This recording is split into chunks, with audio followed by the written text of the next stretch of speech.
بسم اللہ الرحمن الرحیم نحمده تبارک و تعالی ونستعینہ ونصلی علی رسولہ الکریم۔ پھر دوسرے سال تشریف لائے، اسٹیشن میں ہزاروں لوگ اس کے استقبال کے لیے موجود تھے۔ عجیب منظر تھا۔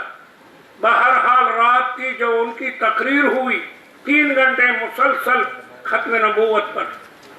پھر آئے تیسرے سال، پھر تو سرحد سے جم غفیر ان کی زیارت کے لیے، تو ایک عجیب اس کے بعد دارالعلوم حقانیہ میں 3 سال مسلسل آئے۔ اللہ اکبر، جس میں حضرت لاہوری رحمت اللہ علیہ اور مفتی محمد نعیم لودھیانی رحمت اللہ علیہ، شیخ نصیر الدین غرغشتوی رحمت اللہ علیہ، شیر سرا مولانا غلام اوس ہزاروی رحمت اللہ علیہ، قاضی ثان احمد شجاع آبادی رحمت اللہ علیہ، حضرت مولانا محمد علی جلندری یہ سب بزرگ موجود تھے۔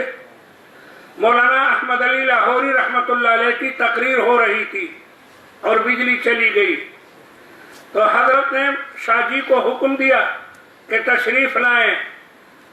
حضرت امیر شریعت رحمت اللہ علیہ حضرت لاہوری رحمت اللہ علیہ کی بہت ہی عقیدت اور بہت فوراً آئے، اسٹیج پر بیٹھ گئے، خطبہ شروع کیا۔ اللہ اکبر، خطبہ ایک عجیب قسم کا خطبہ، اور خطبے کے بعد آواز دی، میری آواز پہنچ رہی ہے؟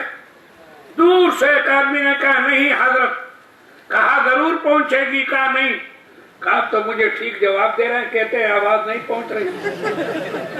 کہا ابھی میں کراچی میں 80,000 مجمع کو بغیر لوڈ سپیکر کے تقریر کر کے آیا ہوں، اور ہمی میدان حضرت کی تقریر شروع، واللہ العظیم دور و دراز تک ان کی تقریر لوڈ سپیکر سے زیادہ پہنچ رہی تھی۔ 5 گھنٹے مسلسل ان کی تقریر ہوئی، اللہ، سب لوگ رو رہے تھے۔ تو بہرحال مجھے یہ خوشی حاصل ہے کہ میرے آنکھوں نے ایسے عظیم مقدس شخصیات کی دیدار کا شرف حاصل ہے۔